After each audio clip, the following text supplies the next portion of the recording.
तो देश के सबसे बड़े लोकतांत्रिक बहस के शो देश की बहस में मैं दीपक चौरसिया अपने साथ जुड़ने वाले मेहमानों का, अपने साथ जुड़ने वाले दर्शकों का, पब्लिक के मंच में जुड़ने वाले साथियों का वंदन करता हूं, अभिनंदन करता हूं, नमस्कार करता हूं। आप जानते हैं देश की बहस इकलौता बहस का शो है जो दर्शकों की राय के आधार पर चलता है। दर्शक की वोटिंग के आधार पर तय करते हैं कि वो किस विषय पर बहस देखना चाहते हैं। हम उन्हें 3 टॉपिक देते हैं जिनमें से वो एक का चुनाव करते हैं और इसी बहस में पब्लिक के मंच के जरिए जुड़कर हमारे मूर्धन्य दर्शक बहस की दशा और दिशा को आगे बढ़ाते हैं, उसे धार और रफ्तार देते हैं। आज पब्लिक के मंच में हमारे साथ भरत काचुरु साहब जम्मू से जुड़ेंगे, मेरे साथ रितिका सारस्वत गुड़गांव से जुड़ेंगी, मेरे साथ अजय कुमार गोरखपुर से जुड़ेंगे और मेरे साथ नजीम खान गाजियाबाद से जुड़ेंगे। लेकिन सबसे पहले देख लेते हैं आज किस विषय को आपने बहस का मुद्दा बनाना चाहा है। आज आपने कश्मीर में की शांति से बौखलाए आतंकी कैसे फैला रहे हैं दहशत, इसे बहस का मुद्दा 55% वोटों के साथ बनाना चाहा है। श्रीनगर में आज क्या हुआ? श्रीनगर में आज बाकायदा टीआरएफ के आतंकवादी, द रेजिस्टेंट फ्रंट के आतंकवादी, जो कि आईएसआई का एक फ्रंट है, पाकिस्तान की खुफिया एजेंसी का एक फ्रंट है टीआरएफ, जिसके आतंकियों ने ईदगाह के पास एक स्कूल में घुसकर एक प्रिंसिपल और एक टीचर की ताबड़तोड़ गोलियां बरसाकर हत्या कर दी। हत्या करने से पहले उनका आईडी कार्ड देखा गया, ये देखा गया कि वो हिंदू हैं या मुसलमान। जब उन्हें मालूम हुआ कि सुपिंदर कौर एक सिख हैं और साथ ही साथ दीपक चांद एक कश्मीरी पंडित हैं, तो उन्होंने आव देखा ना ताव और इतनी गोलियां बरसाई कि मौका वारदात पर दोनों की मृत्यु हो गई। 5 दिन में 7 आम आदमियों की हत्याएं कर चुके हैं आतंकवादी। सवाल यह है श्रीनगर में ऐसा क्यों हो रहा है? सवाल यह है कश्मीर में शांति का दुश्मन पाकिस्तान आखिरकार चाहता क्या है? क्योंकि 370 और 35 से हटने के बाद कश्मीर में जिस तेजी से शांति आ रही है उसका दुश्मन सिर्फ और सिर्फ एक है, पाकिस्तान। इसीलिए हिंदुस्तान और पाकिस्तान पर बड़ी बहस होगी। पाकिस्तान से भी मेहमान जुड़ेंगे, हिंदुस्तान से भी हमारे तमाम साथी मौजूद होंगे। लेकिन सबसे पहले देख लेते हैं आज क्या कुछ हुआ श्रीनगर में। 3 दिनों में 5 आम नागरिकों की हत्याएं। घाटी में व्यापारियों, टीचर और आम नागरिकों की हत्या कर आतंकी घाटी में माहौल बिगाड़ने की गहरी साजिश कर रहे हैं।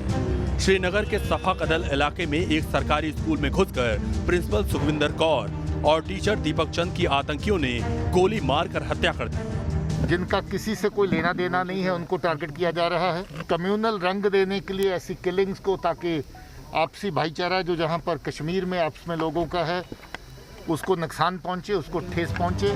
साफ है कि पाकिस्तान स्पॉन्सर्ड आतंकवाद लगातार अपने मंसूबों को अंजाम देने की कोशिश कर रहा है। ये एक साजिश है ये दिखाने की कि कश्मीर में आपसी जो मेलजोल, जो आपस में जो लोगों का प्यार मोहब्बत जिसके साथ लोग रहते नहीं हैं, जो एजेंसीज हैं पाकिस्तान में बैठी उनके इशारों पर इस तरह की नकलो हरकत, इस तरह की साजिशें अंजाम दे रहे हैं। पाकिस्तान के इस गायराना आतंकी करतूत से आम लोग भी आक्रोशित हैं।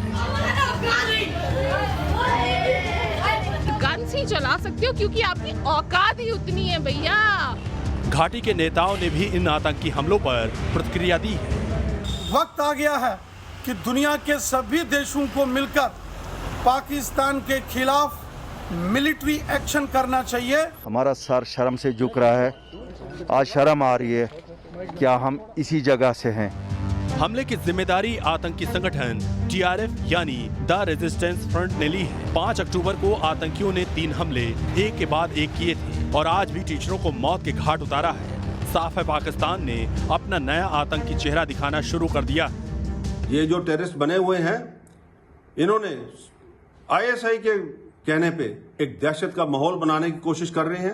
ये बड़ी सिलेक्टिव किलिंग हो रही है पिछले 2 दिनों से। केंद्रीय गृह मंत्रालय ने कश्मीर को लेकर हाई लेवल बैठक की। देश की बहस में चर्चा है कि घाटी की शांति पाकिस्तान और उसके भेजे आतंकियों को रास नहीं आ रही। अब वक्त आ गया है कि आतंकियों और उनके सरपरस्तों को करारा जवाब मिले। तो आज पाकिस्तानी पैनलिस्ट से 2 टूक सवाल होंगे कि कश्मीर में अब आपकी दाल नहीं गल रही, इसलिए क्या आम लोगों को निशाना बनाया जा रहा है आतंकियों के साथ मिलकर? इसीलिए देश की बहस में हमारा आज का सवाल है, नए कश्मीर की शांति क्या पाकिस्तान भंग करना चाहता है? यस और नो में आप अपना जवाब दे सकते हैं। आप अपनी राय, अपना जवाब हमें वेबसाइट पर भेज सकते हैं, मोबाइल ऐप को डाउनलोड कर सकते हैं, ट्विटर हैंडल पर वोट कर सकते हैं और फेसबुक पेज पर जाकर भी आप अपना मत दे सकते हैं। शो के दौरान अगर आपकी कोई राय है, सुझाव है, आप शो के अंदर शामिल होना चाहते हैं तो हमें 9711002266 पर व्हाट्सएप करें। सीधे अपने बड़े पैनल को इंट्रोड्यूस करता हूं। मेरे साथ डॉक्टर निर्मल सिंह जुड़ गए हैं, जम्मू कश्मीर के बड़े नेता हैं, डिप्टी चीफ मिनिस्टर रह चुके हैं सरकार के अंदर। मेरे साथ RSN सिंह साहब हैं, जाने माने राष्ट्रीय और अंतर्राष्ट्रीय रक्षा मामलों के विशेषज्ञ हैं। शाजिया इल्मी है, भारतीय जनता पार्टी की राष्ट्रीय प्रवक्ता है। मेरे साथ आरती टिक्कू सिंह है, पत्रकार हैं और खुद एक कश्मीरी पंडित हैं। मेरे साथ आरजू काजमी है जो कि एक पाकिस्तानी पत्रकार हैं। मेरे साथ मायद अली साहब हैं, पाकिस्तान के डिफेंस एनालिस्ट हैं। मेरे साथ थोड़ी ही देर में आरिफ अब्बासी साहब जुड़ेंगे जो कि डिप्टी जनरल सेक्रेटरी हैं पाकिस्तान तहरीक इंसाफ, जो कि इमरान खान की पार्टी है उसके। लेकिन सबसे पहले डॉक्टर निर्मल सिंह, आपको क्या लगता है? सबको पता है इसके पीछे पाकिस्तान है, लेकिन पाकिस्तान ये क्यों कर रहा है? क्योंकि 370 पर फेल हो गया, 35A पर फेल हो गया, अब उसकी दाल नहीं गल रही कश्मीर के अंदर। दीपक जी, बिल्कुल आपने सही कहा। यह पाकिस्तान की बहुत बड़ी हार है, जिसकी बौखलाहट से वो ये सारा गरीबों को मार रहे हैं, महिलाओं को मार रहे हैं, टीचर को मार रहे हैं। जो उन्हीं बच्चों, जिन कश्मीरियों की वो बात करते हैं, उन्हीं के बच्चों को जो पढ़ाते थे कश्मीरी मुसलमानों को, उस ऐसी टीचर को मार दिया, ऐसे टीचर जो मेल टीचर को मार दिया। आपने मक्खनलाल जो है बिंद्रू को मारा है, जो मिलिटेंसी टेररिज्म में भी वो आया नहीं, क्योंकि 4 जंगे पाकिस्तान ने भारत के ऊपर ला दी, नाकामयाब रहा, मुंह की खानी पड़ी। 93,000 फौजियों को सरेंडर करना पड़ा।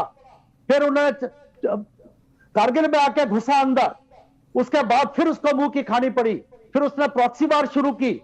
अभी गिड़गिड़ा रहा है कि यहां पर सीज फायर होना चाहिए, सीज फायर करवाया और उसके बाद साथ साथ जो है अंदर ऐसे जो पिट्ठुओं के साथ, पहले उसने कहा कि हम सुरक्षा बलों से लड़ेंगे, टेररिस्ट कहते थे, पाकिस्तानी टेररिस्ट, तो पुलवामा किया, हमने एयर स्ट्राइक करके उसको सबक सिखाया, बेइज्जत किया पूरी दुनिया के सामने। और आज वो जो है किराए के पिट्ठुओं। ठीक है, निर्मल सिंह जी का संपर्क कट रहा है, लेकिन उन्होंने अपनी बात कह दी कि किराए के पिट्ठुओं से दहशत पाकिस्तान करा रहा है क्योंकि उसकी दाल गलना बंद हो गई है। सीधे चलते हैं मायद अली साहब के पास। मायद अली साहब, आज आपने 2 टीचरों को मारा, उनका ID कार्ड देखकर, ये देखकर हिंदू हैं मुसलमान, पढ़ाते तो कश्मीरी बच्चों को ही थे ना। ऐसे टीचर्स को मारकर क्या हासिल हो जाएगा आतंकियों को और उसके आका पाकिस्तान को? देखिए, दहशतगर्दी कहीं भी हो मैं उसको डिफेंड नहीं कर सकता। माफ़ कीजिएगा। मैं ये तो नहीं कह रहा कि इसमें कोई बराबरी है। हमारे यहाँ 15 अगस्त से जब से हुआ है अफगानिस्तान का मामला, तकरीबन 153 लोग जो हैं वो शहीद हुए हैं या आप उनको मारे गए, जो भी कहें। और जो आपके यहाँ हुआ है, आप कह रहे हैं 5-7 लोग 2-3 दिनों में गए हैं, तो ये बहुत मैं तो इसको बिल्कुल हमेशा से ही इसको कंडेम करता हूँ बहुत बुरी तरीके से, जिसने भी किया है। और ना ही मैं इसको कोई तरीका समझता हूँ कि ये कोई तरीका है कि आम एक इंसान को, और ख़ास तौर पे ये तो पढ़ाने वाले लोग थे, उनको मतलब आम कोई लड़ाई नहीं होती। दहशतगर्दी में भी कोई थोड़े कोई मतलब जिनको हम कहते हैं कि चले आपका कोई टेररिस्ट आउटफिट आपके लिहाज से है या कुछ है, वो है फ्रीडम फाइटर है।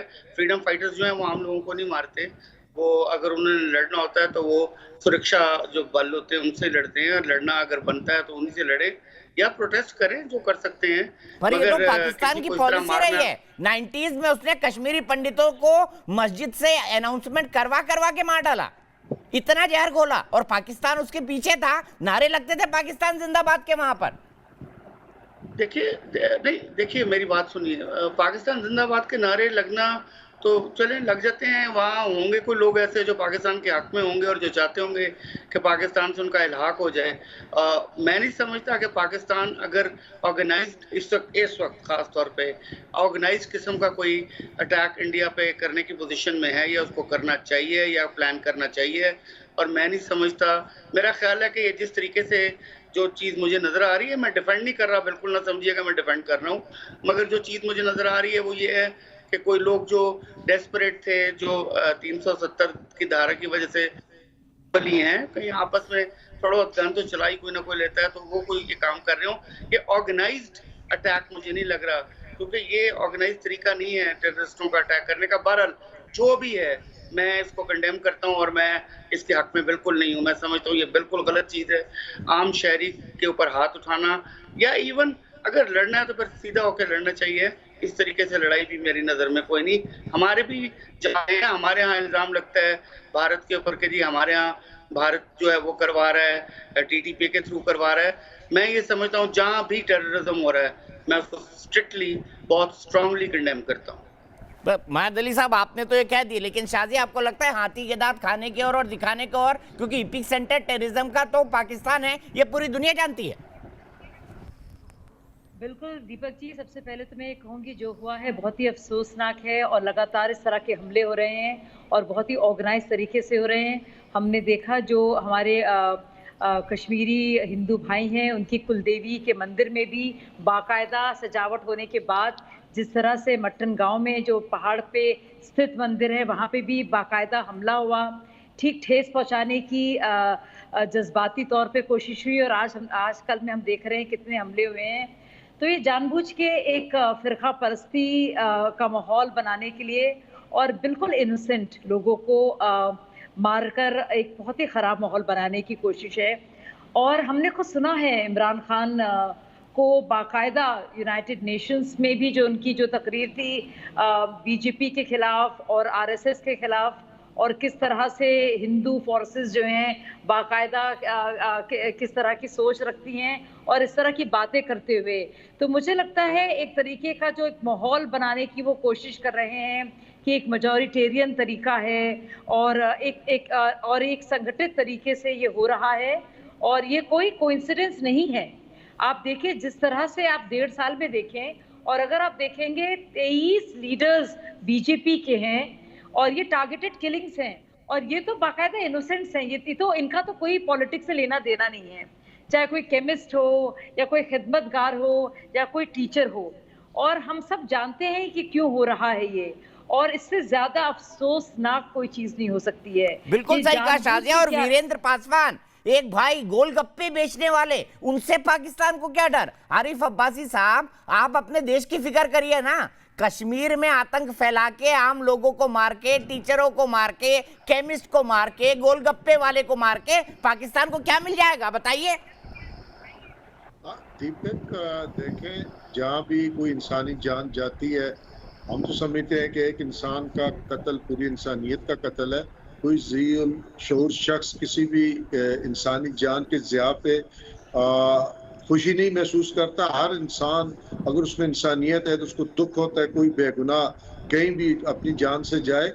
लेकिन इसमें कुछ जो पॉलिटिकल एंगल से आप या कोई भी इसमें शामिल करता है पॉलिटिकल एंगल, तो सियासी तौर पे हम ये समझते हैं कि इस टाइम इंडिया में किसानों के साथ जो कुछ हुआ, किसान में कहाँ पहुंच गए साहब? आप ये बताइए, 2 टीचरों को क्यों गोली मारी ISIS से जुड़े हुए आतंकवादियों ने? बताइए आप कहाँ पहुंच गए किसानों पर? ये बताइए ना, ISIS से जुड़े हुए TRF के आतंकवादियों ने 2 टीचरों का आई कार्ड देखकर गोली क्यों मारी? अवाम में सख्त एहतिशाल, इस टाइम इंडियन अवाम में सख्त एहतिशाल पाया जाता है, गुस्सा पाया जाता है बीजेपी हुकूमत के बारे में। वो किसानों के कत्ल के बाद तो लोगों की तवज्जो हटाने के लिए, ये तवज्जो दूसरी तरफ करने के लिए इस किस्म के क्या आरिफ अब्बासी साहब अपने घर की फिक्र करिए ना साहब, अपने घर की फिक्र करिए। निर्मल सिंह जी, ये आरिफ अब्बासी साहब बात को कहां से कहां घुमा रहे हैं? बताइए इनको, बताइए। हिंदुस्तान में प्रजातंत्र है, हर इंसान को अदालत न्याय देती है। आपके यहाँ का ठोक तंत्र नहीं है यहाँ पर।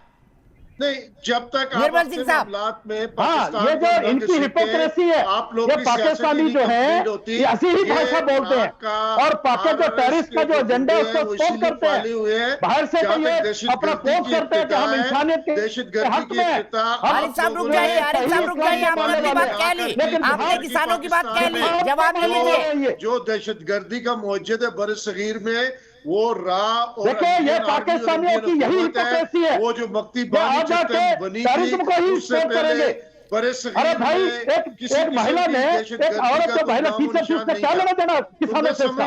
अरे आप में दम है तो आज सामने से लड़ो ना। आपके 93,000 फौजियों को सरेंडर करवाया था हमने। हमारी सुरक्षा बल है। आपको जो है पुलवामा में किया, हमने घुस के मारा आपको। यूपी के आपको दम नहीं है। यहाँ गिड़गिड़ा के आपको सीजफायर करवाया, गिड़गिड़ा के बाद में गिड़गिड़ाया बॉर्डर के ऊपर, और अंदर से आप इस तरीके की घिनौनी हरकतें करो। पाकिस्तान जो है उसको ये इससे अंजाम का। ठीक है आरिफ अब्बासी साहब, लगातार मत बोलिए, मुझे ऑडियो डाउन करना पड़ेगा, अच्छा नहीं लगेगा। आप हमारे पैनलिस्ट हैं, आप हमारे गेस्ट हैं, लगातार मत बोलिए। सिंह साहब के पास जाऊंगा। सिंह साहब बताइए, इनको बताइए कि यूपी और कश्मीर का कोई लेना देना नहीं, और ये जो टीआरएफ है ये है तो ऐसा ही का मोहरा ना, लश्कर और जैश के अंडरग्राउंड और ओवरग्राउंड वर्कर को मिलकर ही बनाया इन्होंने। दीपक जी, ये पाकिस्तानी जो एजेंडा है, जो उसका जो मंसूबा है, उसका ही पार्ट है। ये स्ट्रेटेजी बदली है। ठीक है सिंह साहब आइए आप। ये उससे जो स्ट्रेटेजी बदली है, जब पुलवामा किया इन्होंने तो ये तब ये कहते थे कि सुरक्षा बलों के ऊपर अटैक करेंगे। जब उनको मुंह की खानी पड़ी, उनके अपने लोग मरवाए, इनके जो टेररिस्ट मारे हमने जाके, तो इन्होंने स्ट्रेटेजी बदली है। और आज अब मुस्लिमों को मार रहे हैं, कश्मीरियों को मार रहे हैं। ये वो लोग जो है कि हिंदुस्तान का झंडा किसने उठाया, भारत माता की जय बोली, तो इनको गवारा नहीं होता। ठीक है असेंबली में सिंह साहब बताइए, ऐसे लोगों को चुन चुन कर क्यों मारा जा रहा है जो भारत माता की जय बोलते हैं, हिंदुस्तान का तिरंगा उठाते हैं? क्या इसके पीछे पाकिस्तान नहीं है? आरिफ अब्बासी साहब कहाँ की बात कहाँ जोड़ रहे हैं? नहीं, मेरी बात सुने। आरिफ साहब रुक जाइए। सिंह साहब जवाब देंगे प्लीज। सिर्फ आरएसएन सिंह साहब की आवाज।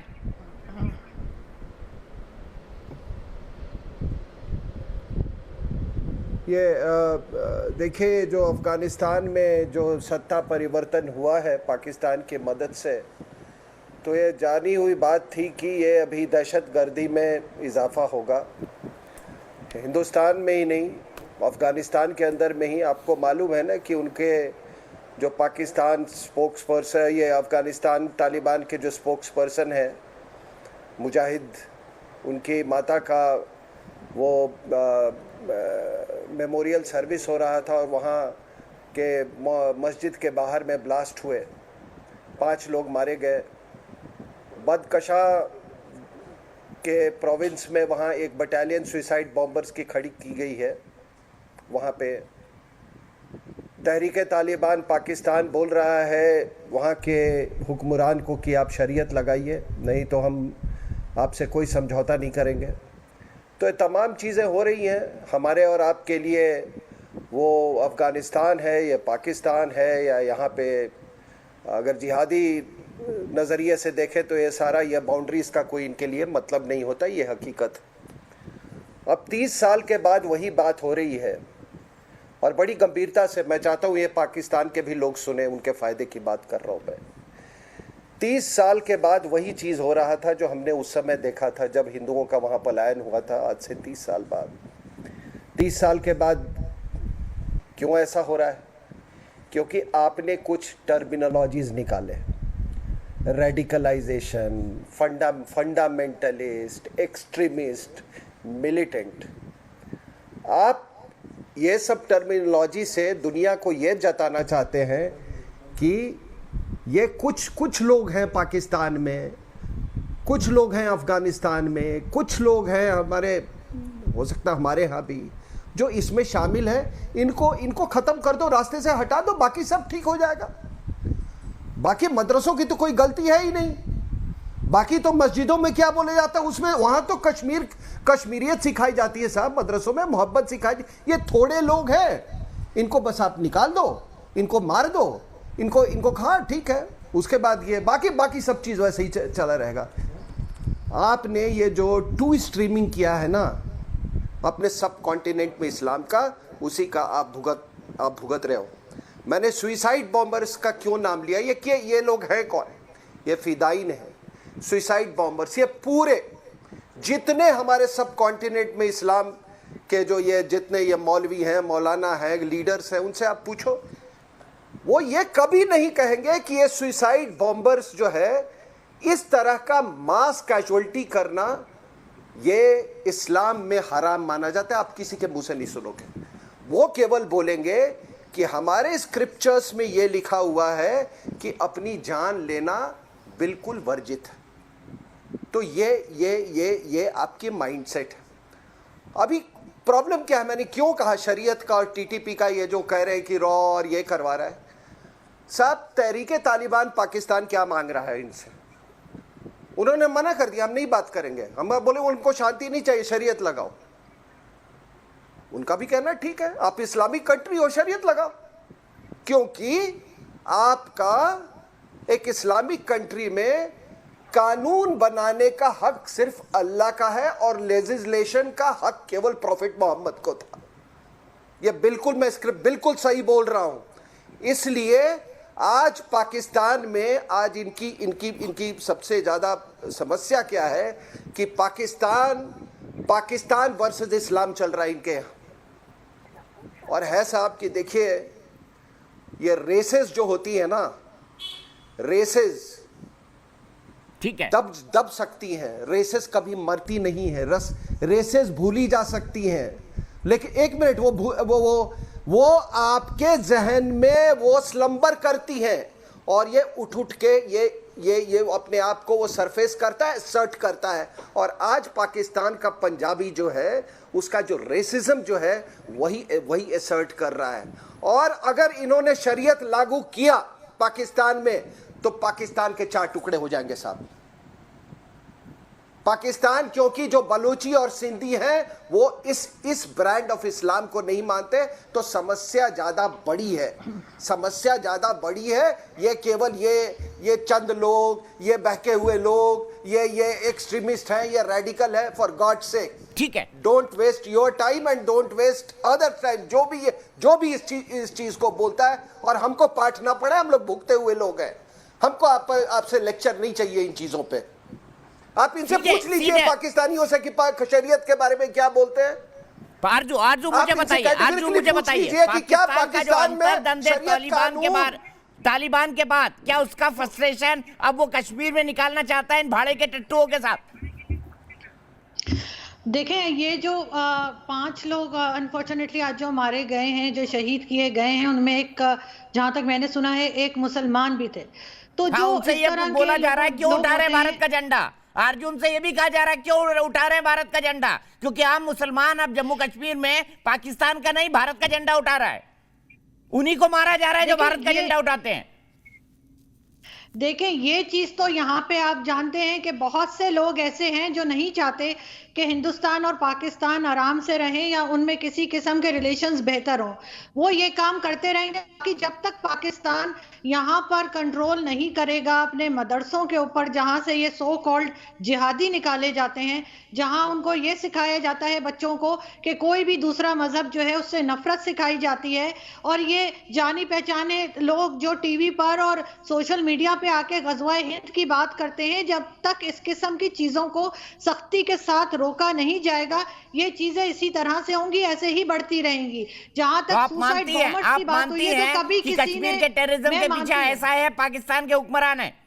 नहीं, मैं ये नहीं कह रही कि पाकिस्तान के हुक्मरान है। मैं ये कह रही हूँ कि कोई यहाँ की जिहादी तंजीमें जरूर हो सकती हैं। अगर आप चेक करें तो हो सकता है पता चले, लेकिन ये जरूर है कि आपको हो सकती नहीं है। मेरे एक दर्शक भरत काचरू जम्मू से जुड़ गए हैं। भरत, ये बताइए कि क्या पाकिस्तान की तंजीमें टारगेटेड किलिंग के पीछे नहीं है? बताइए सर। सबसे पहले मैं कल की और परसों की जो किलिंग्स हुई उनको श्रद्धांजलि प्रकट करता हूं और उनके फैमिली के प्रति मैं संवेदना प्रकट करता हूं। दूसरी बात यह है कि यहाँ सिर्फ पाकिस्तान के बारे में डिबेट हो रहा है। पिछले 70 साल से सिर्फ कश्मीर पे एक्सपेरिमेंट हो रहा है, कश्मीरी पंडितों पे एक्सपेरिमेंट हो रहा है। हमारा क्या कसूर है? मैं आज कश्मीरी आवाम से, मैं आज कश्मीरी पॉलिटिशियन से यह पूछना चाहता हूं कि कश्मीरी पंडित का क्या कसूर है? एक टारगेट किलिंग क्या हो रहा है? दीपक जी, आज की डेट में 90 से 72 पोजीशन है। 90 में पोजीशन अलग थी, आज उससे भी 72 पोजीशन है। इतना डिजिटल इंडिया होने के बाद हमें यह आश्वासन दिया गया पिछले 1 साल से कि नया कश्मीर बन गया। नया कश्मीर क्या यही है? क्या फिर से कश्मीरी पंडितों को और हिंदुओं को और माइनॉरिटी कम्युनिस्ट को चुन चुन के मारा जाता है? कहाँ है हमारे कहाँ है हमारे कश्मीर की आवाम, क्यों नहीं निकल रहे हैं? हमारा क्या कसूर है? कहाँ है पॉलिटिकल फोरा? कहाँ है हिंदुस्तान के हिंदू कहाँ है? आज कश्मीरी पंडितों की बात क्यों नहीं कर रहा कोई? 30 साल से हिंदुस्तान ठीक है, मैं आप ही का सवाल शाजिया के पास ले जाता हूँ। शाजिया जवाब दे। ये सवाल सरकार पर भी है और ये सवाल बाकी उन लोगों पर भी है जो देश के। उसके बाद आरती के पास जाऊंगा। बिल्कुल, और इनका सवाल बिल्कुल सही है और इसी बहाली के लिए और इसी अमन और शांति को वापस लाने के लिए ही की वजह से ही ये सब किया जा रहा है। और आप आरती से पूछिएगा कि आरती बिल्कुल मेरी बहन है और ये आपको बताएंगी कि क्या कुछ इन पर बीती है। और मेरे इस तरह के बहुत से दोस्त हैं, वो बताएंगे आपको कि क्या इनकी पीड़ा है और क्या इनका दुख है, क्या कुछ इन पर गुजरी है। और आप देखिएगा कि 1.5 साल के बाद जब फाइनली कुछ हो रहा है, कुछ अमन बहाली हो रही है, कुछ चीज़ें लाइन पे लाई जा रही हैं, तो किस तरह से उस माहौल को ख़राब करने के लिए जानबूझ के ठेस पहुंचाने के लिए चीज़ें की जा रही हैं और बेगुनाहों को किस तरह से टारगेट किया जा रहा है। हम सच में शर्मसार हैं, बिल्कुल शर्मसार हैं। हमारे भाई ने जो कहा बिल्कुल शर्मसार हैं। और जो आप आरती जो मेरी बहन है, आप सुनिएगा पर क्या क्या बीती हैं, ये आरती बताएंगी आपको। और एक सवाल जानती हूँ निर्मल सिंह जी से। निर्मल सिंह जी एक कश्मीरी पंडित भाई भरत काचरू जम्मू से जुड़े थे, आप भी उसी इलाके से आते हैं। वो बोल रहे बताइए हम कश्मीरी पंडितों की क्या गलती है, क्या कहेंगे आज उनको? देखिए, बिल्कुल जो वो कह रहे हैं उनकी अंदर की पीड़ा है, यह पीड़ा सभी की है। जब एथनिक क्लींजिंग के मकसद से इस प्रकार का पाकिस्तान करेगा तो वो माइनॉरिटी यही सोचेगी। लेकिन यह पाकिस्तान का एजेंडा है। उसको लगता है कि कश्मीरी पंडितों को, हिंदुओं को मारेंगे तो शायद जो केंद्र सरकार कर रही है 317 हटा के, आतंकवादियों को मार के 35 को समाप्त करके, जो उसको इस डिबेट पर लाना चाहते हैं। और जब शांति, अमन, शांति और तरक्की और तामीर की बात जो केंद्र कर रहा है और कोशिशें ही नहीं कर रहा, जो मतलब जबरदस्ती वहां कार्यक्रम हो रहे हैं, प्रोग्राम हो रहे हैं, उसके अटेंशन डाइवर्ट करने के लिए मासूमों की हत्या कर रहा है। तो ये बिल्कुल सही है, उनको सुरक्षा देनी चाहिए। सरकार की जो है जिम्मेदारी है, जहां कहीं कमी रही है उसको पूरा किया जाएगा और जो जिन्होंने ये किया है उनको उनके अंजाम तक पहुंचाया जाएगा, क्योंकि उनको इस जमीन पर रहने का कोई हक नहीं है। और आप देखेंगे जल्दी जो है इसका बदला लिया जाएगा, मुझे पूरा विश्वास है। ठीक है, सीधे मैं आरती के पास चलता हूं। आरती, अभी आरजू ने कहा कि भाई ये तो तंजीमें कर रही हैं, सरकार नहीं कर रही है। क्या पाकिस्तान सरकार की स्टेट पॉलिसी टेररिज्म नहीं है? देखिए, बिल्कुल आपने सही सवाल पूछा है। आरजू ने कई सारी बातें की और मैं एक बात की तो उनको बिल्कुल तारीफ करूंगी कि उन्होंने ये कहा कि मदरसों में बच्चों को, मुसलमान बच्चों को नफरत कराना सिखाते हैं पाकिस्तान, मदरसों में उनको जिहाद कराना सिखाते हैं पाकिस्तान। और उसी की बदौलत जो है पूरे पाकिस्तान में और पाकिस्तान के जितने भी प्रोविंसेस हैं और कश्मीर में ये दहशतगर्दी पिछले 30 साल से चलती आ रही है। तो आरजू जी शायद डर के मारे ये नहीं बोल पाएंगी कि पाकिस्तान आर्मी और आईएसआई है जिन्होंने ऐसे आतंकवादी ग्रुप्स को पनाह दी है, ऐसे आतंकवादी ग्रुप्स को पैदा किया और उनको बढ़ावा दिया। वो शायद कोई भी पाकिस्तान में ऐसी बात नहीं कर पाएगा, क्योंकि आपको याद होगा किसी भी व्यक्ति ने ऐसी कोई बात की पाकिस्तान में तो वो मारा गया।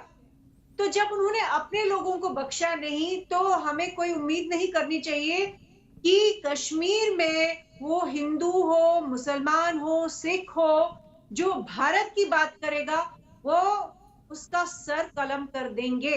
ये हमें याद रखना चाहिए। हमें ये भी याद रखना चाहिए कि पाकिस्तान आर्मी और आईएसआई जो है वो सिर्फ हम हिंदुस्तान नहीं कह रहा है कि वो टेररिज्म का साथ दे रहे हैं, उनके खिलाफ पूरी दुनिया में एक मुहिम चली।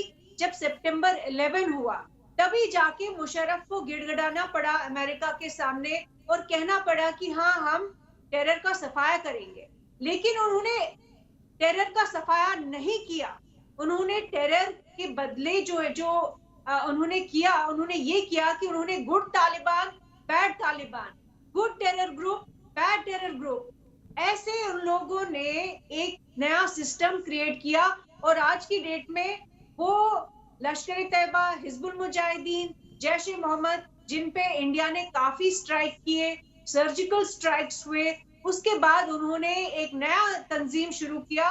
पुराना तंजीम था लेकिन जितने भी इनके पुराने ये आतंकवादी थे वो अल बदर में उन्होंने फिट किए और वो अल बदर के जो जितने आतंकवादी है वो पिछले कई सालों से इन्फिल्ट्रेट होके कश्मीर में आ चुके हैं।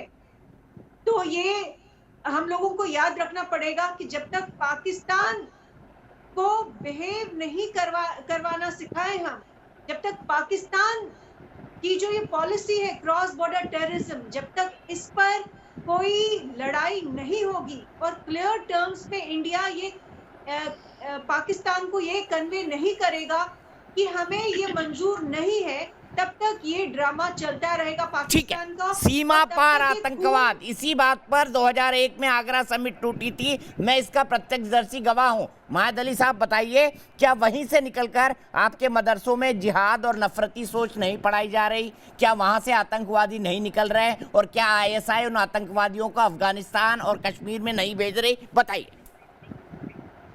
देखिए, मैं सीधा जवाब दूंगा। पहले तो सिन्हा साहब थे या सिंह साहब थे, पहले मैं उनकी छोटी सी बात करूं, अगर आप मुझे 1 मिनट इजाज़त देंगे। उन्होंने इस्लाम के हवाले से बात की, प्रॉफिट सल्लल्लाहु अलैहि वसल्लम के हवाले से बात की। मैं कत्तन जानता हूं कि उनको कुछ मालूम नहीं इस्लाम के बारे में जो वो बात करके गए हैं। जो बात उन्होंने की है उसका कोई ग्राउंड नहीं है, वहाँ कोई ऐसी चीज नहीं है जो वो बात करके गए हैं। सर, पूरी दुनिया कहती है इस्लामिक टेररिज्म। मायद अली साहब, पूरी दुनिया कहती है इस्लामिक टेररिज्म। और मुझे बताइए, हर आतंकवादी मुसलमान क्यों होता है? हर मुसलमान आतंकवादी नहीं होता है, पर हर आतंकवादी मुसलमान क्यों होता है? मायद अली साहब, ये भी बता दीजिए। आपने मेरे सवाल का जवाब खुद ही दे दिया जो मैं उठाना चाह रहा हूँ। मैं ये कहना चाह रहा हूँ कि आरजू जी को भी शायद पूरी तरह मालूम नहीं है चीज़ों के बारे में। आप लोग नहीं जानते। अभी अलबदर की बात की है, ये मेरी बहन जो थी आरती, मेरा ख्याल है, उन्होंने, वो भी नहीं जानते कि अलबदर का क्या, कहाँ खड़ा है, अलबदर की क्या हालत है। मैं हैरान हूँ किस तरीके से जो मुँह में आ रहा है चलाई जा रहे हैं। मैं ये मानता हूँ कि इस्लाम के अंदर कुछ सेक्ट्स इस तरह के हैं जो वायलेंस के अंदर बिलीव करते हैं।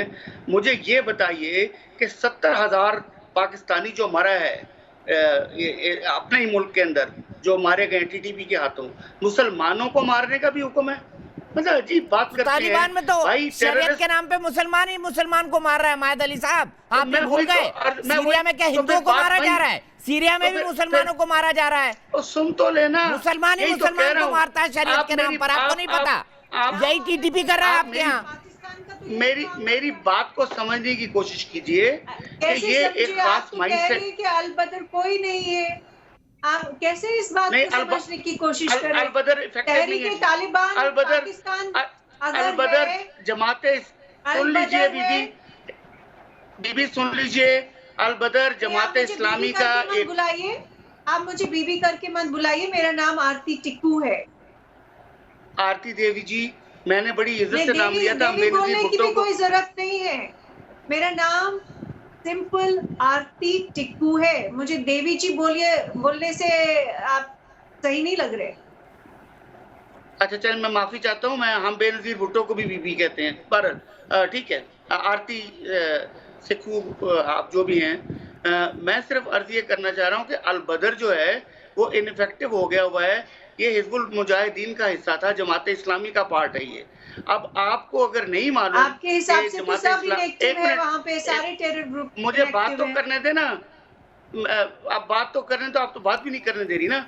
उनका मायद अली साहब, क्या ये हकीकत नहीं है जितने भी बैन हुए उनको आपने नया नाम दे दिया TRF, द रेजिस्टेंट फ्रंट? ये एक हकीकत है। चाहे वो लश्कर हो, चाहे वो जैश हो, चाहे वो अलबदर हो, चाहे वो जमात इस्लामी हो, अब तो नया नाम हो गया सबका। भाई आप बड़ी क्लियर डिस्टिंक्शन नहीं समझ रहे हैं। आप क्लियर डिस्टिंक्शन नहीं समझ रहे हैं। जमात इस्लामी में तमाम सेक्स के लोग आते हैं। वो लोग उनके लिए इकट्ठे वो है वहां पर। जबकि जिन सेक्स की मैं बात कर रहा हूं वो स्ट्रिक्टली 2 फैक्शन से निकलते हैं। अल बदर का कोई ताल्लुक नहीं है उन लोगों के साथ, और अल बदर इनफेक्टिव हो गई थी अफगानिस्तान में भी लेटली और कश्मीर में भी। तो इनको अगर नहीं पता तो मेरे से पूछ लें। हरकतुल नहीं, मैं आपको बता रही हूँ ना, मैं आपको बताती हूँ, आपको पता नहीं है पाकिस्तान के बारे में। पाकिस्तान के बारे में आप मुझे बताएंगी?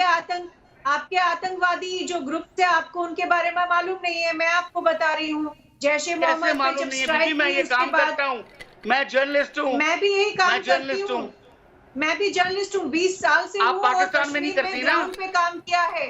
आप पाकिस्तान आके कीजिए। 20 साल काम किया है ग्राउंड पे, तो आप मुझे क्या सिखाएंगे? मैं आपको बताती हूँ, जैशे मोहम्मद आपको पता ही नहीं है? आपको ही नहीं पता, वही तो कह रही हूँ। आप तो पाकिस्तान में बैठे, मैं तो कश्मीर में अगर आपको जमात इस्लामी, अगर आपको जमात इस्लामी और जमीयत जानती हूँ, जमात इस्लामी की जो टेरर विंग है वो हिजबुल मुजाहिदीन है। आप जरा अपने आप को अपडेट कर लीजिए, आपको नहीं पता है। वही तो किया मैंने, आपको वही तो बता रहा हूँ। सर, सबके नाम बदल गए ना, सबका नाम TRF हो गया है। चलिए, मैं इस डिस्कशन में नहीं जाना चाहता, मैं सिर्फ इस डिस्कशन में जाना चाहता हूँ बेगुनाह लोगों को क्यों मार रहा है पाकिस्तान। आरपी सिंह साहब, जानना चाहता हूँ क्यों दहशत फैलाना चाहता है पाकिस्तान। उन मुसलमानों को मारेगा जो भारत माता की जय बोल रहे हैं, उन मुसलमानों को मारेगा जो भारत का झंडा उठा रहे हैं, फिर उनको मारेगा ID कार्ड देख देख के जो माइनॉरिटी है, चाहे वो कश्मीरी पंडित हो चाहे सिख बहन हो। देखिए, आपने कहा कि सारे मुसलमान आतंकवादी नहीं होते, परंतु सारे आतंकवादी मुसलमान होते हैं। एक पार्ट आप छोड़ दे, जितने आतंकवादी है उनका कहीं ना कहीं कनेक्शन पाकिस्तान में होता है, ये भी सबको पता है। दुनिया भर में कहीं भी कोई आतंकी घटना घटती है, उसका कहीं ना कहीं कनेक्शन पाकिस्तान से निकलता है। ये भी एक नोन फैक्ट है, इसमें कोई छुपाई हुई बात नहीं है। मेरे जो पाकिस्तान के पैनलिस्ट बैठे हैं उनको भी ये बात का पता है, और दुनिया के सबसे बड़े बड़े टेररिस्ट भी उनके ही पाए जाते हैं, उनके ही वो शरण लेते हैं, ये भी सबको पता है। तो इसलिए अब ये जो मर्जी कहते रहे, जो मर्जी अपना गाना गाते रहे, पर हकीकत ये है इनकी पॉलिसी अब कामयाब नहीं होगी। ये वापस से कोई पॉलिसी अपनी लाना चाहते हैं कि हम वहाँ पे जो मिनॉरिटीज हैं उनको डरा देंगे, जो पंडित हैं या सिख हैं या वहाँ पर कोई और तबके के लोग हैं जो मुसलमान नहीं है, हम उनको मारकर हम वहाँ पर कोई नया किस्म का खौफ पैदा कर देंगे। ये बोल रहे हैं कि ये 1990 नहीं है, और हम 1990 किसी कीमत पे होने नहीं देंगे, ना होगा।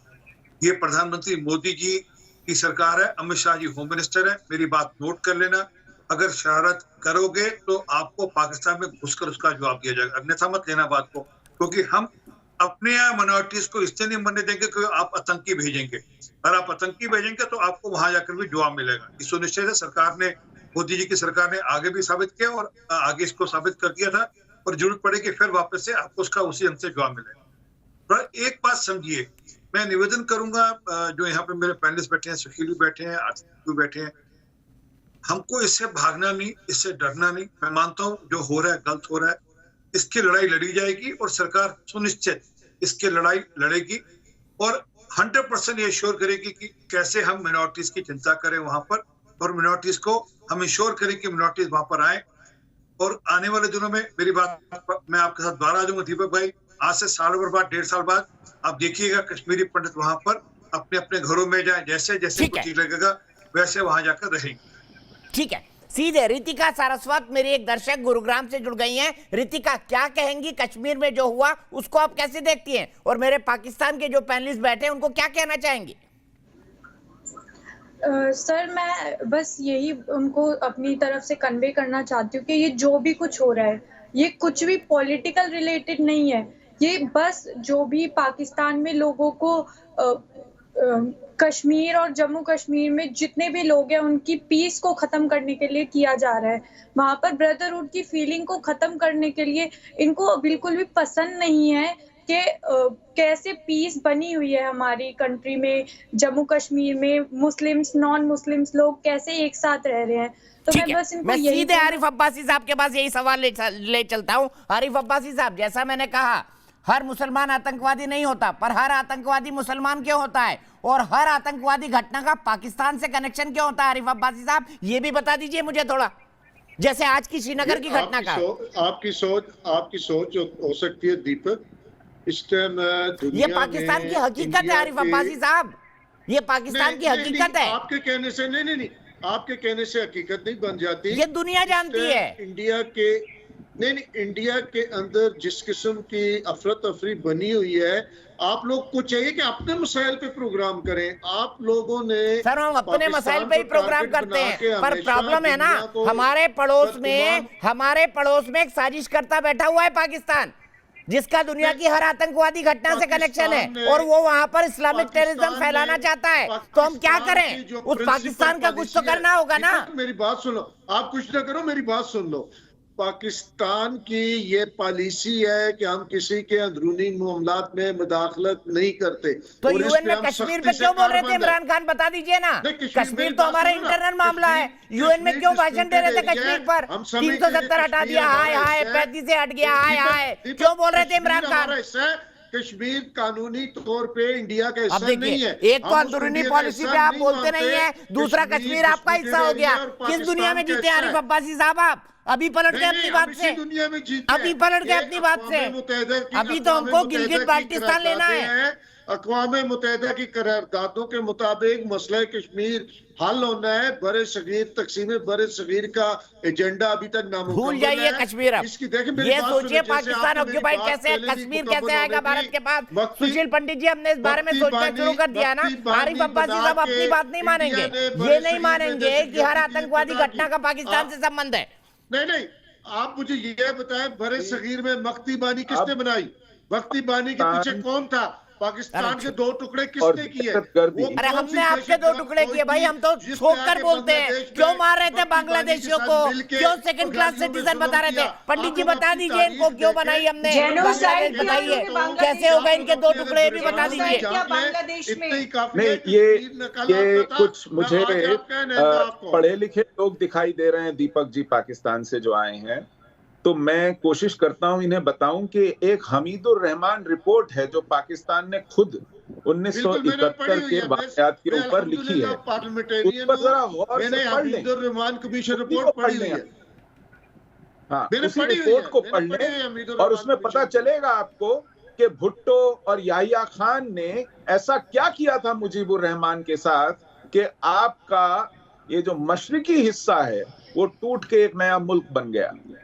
उसमें टिक्का खान ने क्या किया था उसी मशरिकी पाकिस्तान में, ईस्ट पाकिस्तान में, कि 1971 में दीपक भाई यूनाइटेड नेशंस को वहां अबॉर्शन क्लिनिक्स चलाने पड़े थे और 35,000 नए बच्चों को गोद देना पड़ा था दुनिया भर में।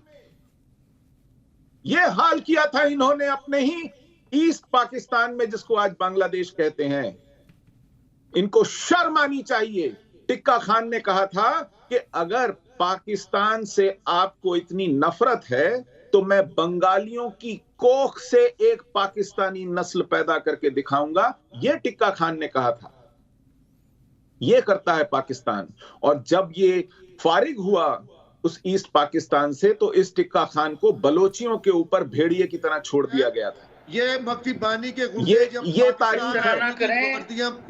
हिस्ट्री में जाएंगे, बड़ा कुछ निकल आएगा। बहुत हिस्ट्री के बाद तो आरिफ अब्बासी साहब ने शुरू की ना, महत खान साहब। आरिफ अब्बासी साहब अब जवाब तो सुन लीजिए सुशील पंडित का। हिस्ट्री की बात आरिफ अब्बासी साहब ने मुक्ति वाहिनी की बात की है। सुशील पंडित जी बोलिए आप। अभी वो हमने नहीं लिखी है, वो आपके मुल्क में आप ही के लोगों ने, दानिश्वरों ने वो रिपोर्ट लिखी है। उस पर गौर कीजिए, होश के नाखून कीजिए, आपको दूध का दूध पानी का पानी हो जाएगा।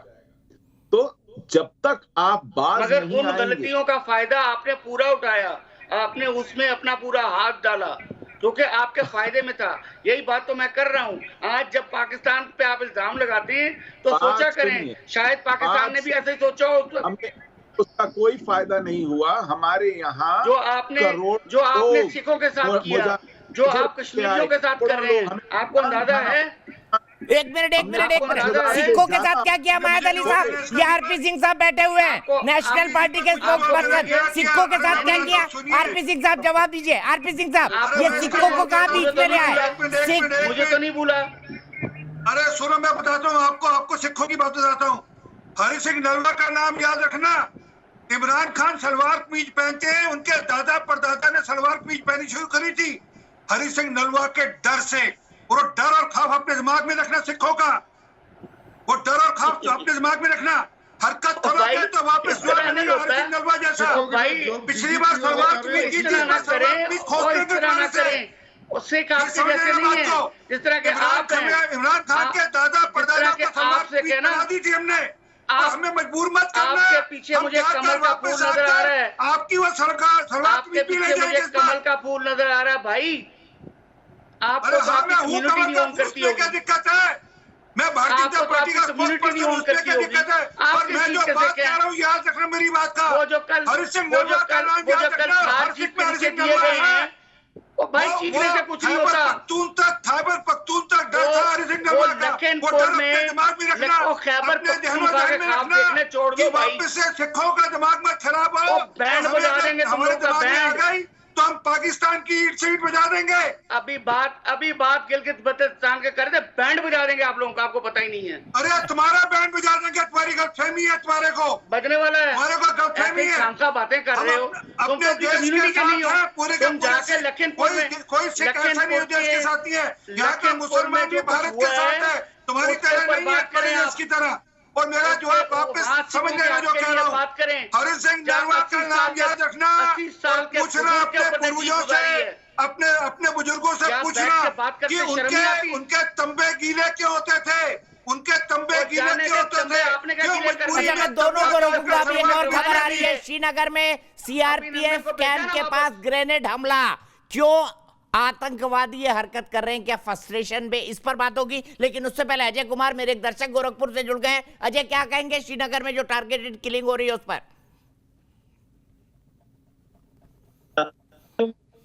क्योंकि आज जो हमारी गवर्नमेंट जो टेररिस्ट के अगेंस्ट जो स्टेप उठा रही है, आई थिंक वो बहुत ही पॉजिटिव है। आज हमारी आर्मी भी बहुत ही फ्रीली वर्क भी कर रही है। लेकिन मेरा एक क्वेश्चन है आरजू मैडम से, पाकिस्तान की पैनलिस्ट हैं, क्या यही है जिहाद, किसी मासूम को मारना? क्या यही जिहाद है? क्या आप इसी के लिए लड़ाई लड़ रहे हो? या आखिर आतंकवाद कब तक, ये मासूमों की हत्या कब तक? आज जितने भी यंगस्टर्स हैं वो सभी इस चीज को समझ रहे हैं और वो राइट, और they are knowing now, they are coming to know the difference between right and wrong. ठीक है, बिल्कुल सही आपने कहा, क्या मासूमों को मारना ही जिहाद है? आगे की बहस इसी सवाल से शुरू होगी ब्रेक के बाद।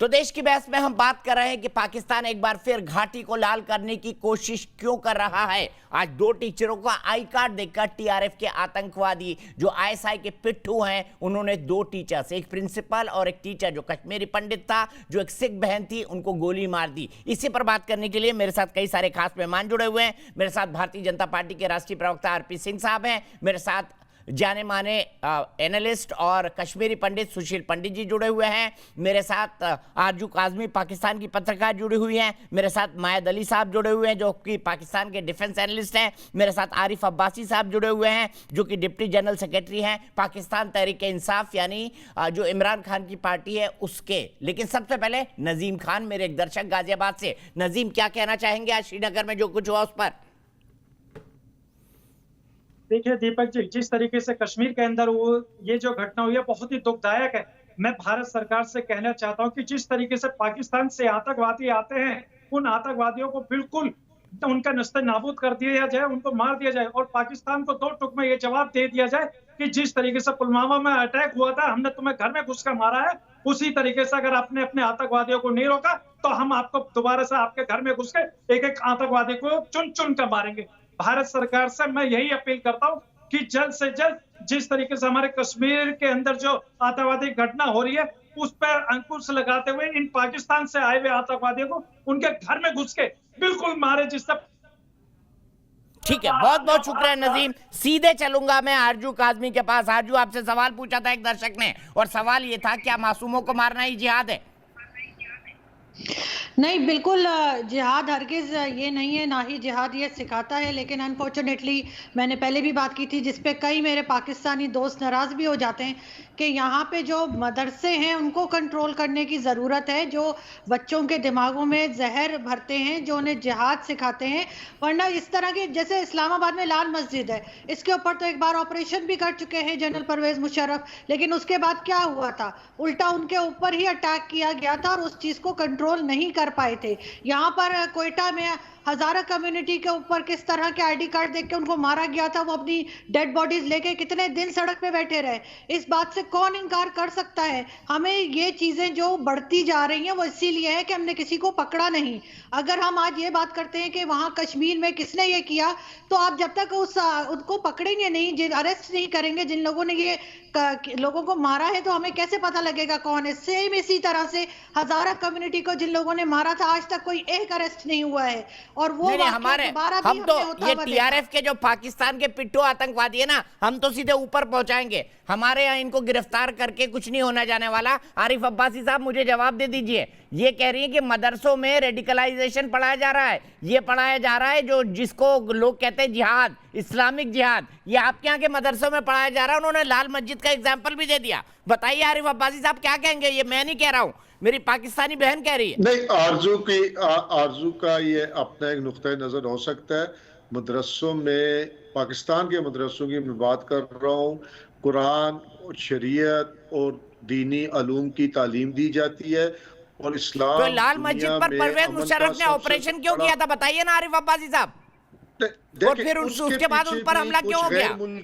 नहीं, वो ऑपरेशन इस वजह से किया था कि लाल मस्जिद के पीछे भी कुछ गैर मुल्की और कुछ गैर मुल्कियों की इन्वेस्टमेंट थी जो पाकिस्तान का अमन तबाह करना चाहते थे।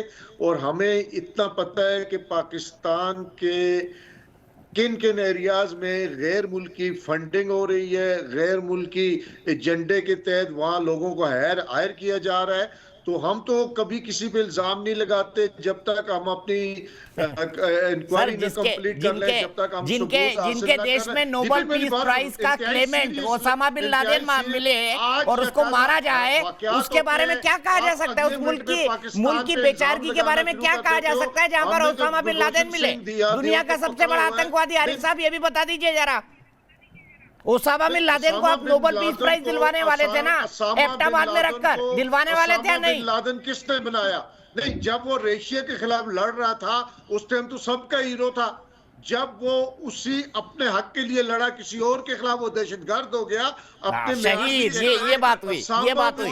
शहीद आजम Osama bin Laden Arif Abbasi साहब और इमरान खान के लिए आरपी सिंह साहब क्या बोलेंगे? शहीद आजम ओसामा बिन लादेन, पाकिस्तान के शहीद आजम ओसामा बिन लादेन, आरिफ साहब के मुंह से निकल रहा है। बिन लादेन को दहशतगर्द किसने बनाया? उसके पीछे किसने पूरी दुनिया से लोगों को भर्ती करके कौन अफगानिस्तान लेके आया जब रशिया के खिलाफ जंग हो रही थी? या मीठा मीठा आप कड़वा कड़वा थू ये उन लोगों से पूछना चाहिए। अरे क्यों डॉलर ले लेके ओसामा बिन लादेन के चेले चपाटियों पर आप बम बरसा रहे थे वॉर ऑन टेरर पे? फिर क्यों ओसामा को छिपा के रखा था? आरपी सिंह साहब क्या कहेंगे इस पर? आरिफ साहब रुक जाइए अब आप। ये फिर उनका कसूर है कि उन्होंने क्यों पहले उसको दहशतगर्द बनाया? मुझे हंसी आती है इनकी सोच पर कि ये ओसामा बिन लादेन को खुदा मानते हैं। ये मानते हैं कि वो खुदा का कोई भेजा हुआ पैगंबर था, ये वो मानते हैं। और दुनिया भर में कोई भी ऐसा आदमी नहीं है जो उसको टेररिस्ट नहीं मानता। सिर्फ यही है। और ये इसलिए दिक्कत है इनके। मैंने जो शुरू में कहा था कि आतंक की कहीं भी घटना होती है उसके तार पाकिस्तान में पाए जाते हैं। ये बात स्पष्ट होनी चाहिए, वो ओसामा बिन लादेन हो या वो कोई और हो, सबके सब वहीं पाए जाते हैं। और ये जब तक अपने आतंक नहीं खत्म करेंगे ये अपना भी नुकसान करेंगे। मेरी बात नोट कर लेना, ये 2-3 साल का और खेल है, इससे ज्यादा चलने वाला नहीं है। आप अभी ग्रे लिस्ट है, ब्लैक लिस्ट पे जाएंगे और जिस दिन आप ब्लैक लिस्ट पे जाएंगे उस दिन आपके लोग आपको चुन चुनकर पकड़ेंगे, आप जैसे लोगों को चुन चुनकर पकड़ेंगे और आपसे जवाब मांगेंगे कि आपने ये आतंक का जहर पाकिस्तान में क्यों घोला। ये लोग आपसे जवाब मांगेंगे। आपने इस्लाम के नाम पर पाकिस्तान को आतंक के तरफ क्यों धकेला, ये लोग आपसे जवाब मांगेंगे आपसे। मेरी बात नोट कर लेना, आपकी जनरेशन, आने वाली जनरेशन आपको माफ नहीं करेगी। आपकी जनरेशन आने वाली आपसे घृणा करेगी। They will hate you for this. ठीक है, मायद अली साहब के पास चलता हूँ। मायद अली साहब, आप भी इमरान खान की तरह ओसामा बिन लादेन को मार्टर मानते हैं? नो, नहीं मानता मैं उसको मार्टर। मैं उसको इसलिए नहीं मानता कि मेरी नज़र में जिहाद जो है इस तरह नहीं किया जाता जिस तरह किया जा रहा था। मेरी नज़र में जिहाद वाजिब होता है और वो स्टेट्स के थ्रू किया जाता है, अगर वो करना हो तो। कि इस तरह के जिहाद, अपने अपने जिहाद मुख्तलिफ ग्रुपों में बट के वो हो। और ओसामा बिन लादेन यहाँ पर अमेरिका के कहने पर, अमेरिका के डॉलर्स के साथ यहाँ पर आके उन्होंने सारा कुछ किया था और हमने काफ़ी कुछ भुगता है उनकी वजह से। तो मार्टर हैं या नहीं है वो तो अल्लाह बेहतर जानता है, मैं नहीं मानता। मैं उनको मतलब समझता हूँ कि ये जो कुछ उन्होंने किया वो बिल्कुल सही मायद साहब, अमेरिका के डॉलर लेकर आप भी तो तालिबान पर बम बरसा रहे थे 20 साल, 2001 से 2021 तक। आप बिल्कुल ये बात हर दफा कर देते हैं, मैं भी सुन लेता हूँ। देखिए, अफगानिस्तान में जो सिचुएशन थी ना, अमेरिका ने धमकाया था हमें बहुत बुरी तरह, ठीक है, जब ये मुशर्रफ का दौर था। उससे पहले भी हमने गलतियां की हैं। मैंने तो कहा है कि भाई हमने जो अपनी बांग्लादेश वाली आपने मुझे गिनाई, मैंने गलती मान ली। जब मैंने आपको गिनाई तो आपने नहीं मानी। गलतियां हमने की हैं, हम बेशुमार गलतियां करते हैं। मगर ये बात कह देना कि इस्लाम में कोई प्रॉब्लम है या ये बात कह देना कि पूरा पाकिस्तान ही ऐसा है, ये चीजें गलत हैं। देखिए सुशील पंडित जी मायद साहब की बात पे क्या बोलेंगे? मैं सिर्फ एक कमेंट चाहता हूँ। मायद साहब बहुत रैशनल बात कर रहे हैं इस वक्त, लॉजिकल बात कर रहे हैं, लेकिन क्या पाकिस्तान अब अपने पैर वापस खींचने के मोड में है जिस रास्ते पर चल चुका है, या दरवाजे बंद हो चुके हैं उसके लिए सब? नहीं, मैं मायद अली साहब की बात पर ही एक छोटी सी अपनी बात कहना चाहूँगा। देखिए, ये जो बोको हराम है ना, वो असली इस्लाम को नहीं जानते। और ये जो दैश है, ISIS है ना, वो भी बगदादी जिसने PhD की है ना इस्लाम में अल-अज़हर से, वो भी असली इस्लाम नहीं जानता। और ये जो अल-शबाब है कीनिया में, वो भी असली इस्लाम नहीं जानते। अल-कायदा को भी असली इस्लाम मालूम नहीं है। लश्कर तैयबा को भी, हाफिज सईद को भी, जैश मोहम्मद को भी, अजहर मसूद को भी, हिजबुल मुजाहिदीन को भी, हरकतुल इंसार को भी, इन सब को किसी को असली इस्लाम मालूम नहीं है। सारा का सारा इस्लाम जो है ये मायद अली साहब अच्छी तरह जानते हैं। सिर्फ वही जानते हैं कि असली इस्लाम क्या है, और इन्हीं से पूछना चाहिए मैं जवाब दूंगा। मैं जवाब देता हूं। किसी को असली इस्लाम मालूम नहीं, ना अलकायदा को मालूम है, ओसामा बिन लादेन को मालूम है, ना वो जो मुल्ला उमर ईरान में इस्लाम है तो मालूम है, ना उसका जो वारिस था अख्तर मंसूर जिसको ड्रोन से मारा गया, ना उसको मालूम है, ना मुल्ला बरादर और ना तालिबान को मालूम। किसी को मालूम है ना? जवाब भी सुने, जवाब सुने साहब को नाम मालूम है क्या? जवाब सुने, जवाब सुने। 101.5 बिलियन से ऊपर मुसलमान हैं। क्या आप ये कहना चाह रहे हैं सारे टेररिस्ट हैं? ये कहना चाह रहे हैं? मैंने ये कहा क्या? मैंने ये कहा क्या? यही कह रहे हैं ना। मैं तो आपको सुना ना, आपने जिन लोगों के नाम लिए ना, अगर आपने जिन लोगों के नाम सुन ले मेरी बात सुन ले ना। अब आप मेरी बात सुनिए, ना, आपने कर ली। आपने जिन लोगों के नाम लिए ना और जिनके ताने वाने मिलाए हैं, जरा आराम से बैठ के ना देखिए कि कहाँ जाते हैं रूट्स, तब आपको समझ में। मैं यहीं पर रुकूंगा, लेकिन मायद अली साहब अगली बार सुशील पंडित जी ने जो सवाल पूछा है और मैंने जो बात कही है, मैं चलते चलते सिर्फ यही कहना चाहूंगा। जो सबसे ज्यादा पॉपुलर है पूरी दुनिया में ये शब्द, कोई अंग्रेजी में बोलता है, कोई इंग्लिश में बोलता है, कोई दूसरी लैंग्वेज में बोलता है, वो ये है कि हर मुसलमान आतंकवादी नहीं होता है, लेकिन हर आतंकवादी मुसलमान क्यों होता है। फिलहाल एक ब्रेक। आपने देखा ज्यादातर लोग 98% लोग मानते हैं कि नए कश्मीर की शांति पाकिस्तान भंग करना चाहता है। फिलहाल एक ब्रेक, लेकिन न्यूज नेशन पर खबरों का सिलसिला लगातार जारी है।